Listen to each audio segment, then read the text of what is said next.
In this video, we're going to take a look at the properties of angles in parallel lines. So to begin with here, let's take a look at the first property. My first property here is for alternate angles. So alternate angles, let's just write this down to begin with.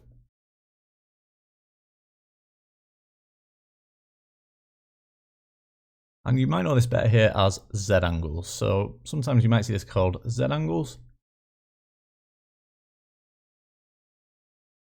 And the reason for that is because we're looking for this Z shape here. So if I just scribble it on to our diagram here, and we can form this Z shape here. And what I can see then is this angle here, which we've denoted as X, would be equal to this angle here, which we've also denoted as X. Okay? So for example, if this was 40 degrees here, this angle here is 40 degrees, and that would also mean this angle here is 40 degrees. Okay? What we're saying then is alternate angles are equal. So alternate angles are equal.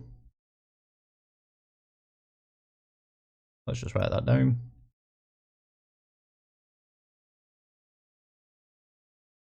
Okay. And there we have it. So that's the first property there for angles in parallel lines. If we now move on to the second property here, what we've got is corresponding angles. So let's just write this down here at the very top. We've got corresponding angles.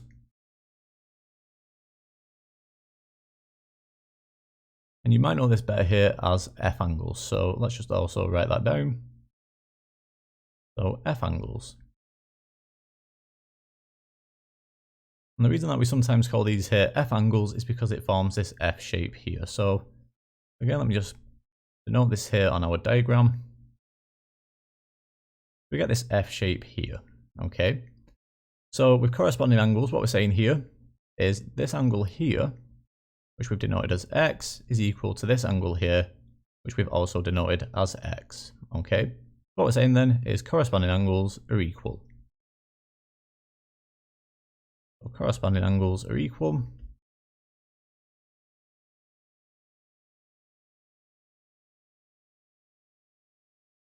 And there we have it.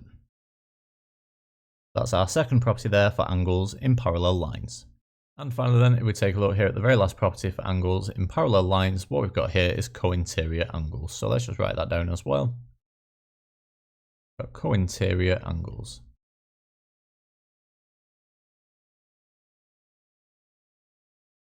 And you might know this better here as C angles. So like we said, you might know this better as C angles. So the reason that you might know this here as C angles is because we can form this C shape here. Okay, so just denote it here on our diagram. And you get this C shape here. Okay. Now with co-interior angles, what we're saying here is that this angle here A, this angle A, plus this angle here B must equal 180 degrees. So A plus B is equal 180 degrees there. Okay. So for example, if this angle here was 70 degrees, then the angle A here would be equal to 180 degrees minus the 70 degrees here, give you 110 degrees there. Okay. And like you can see, it's quite a straightforward property there. Just looking out for that C shape here when we've got parallel lines. Okay. But there we have it. So that's our final property there for angles in parallel lines. That brings us to the end of this video on properties of angles in parallel lines.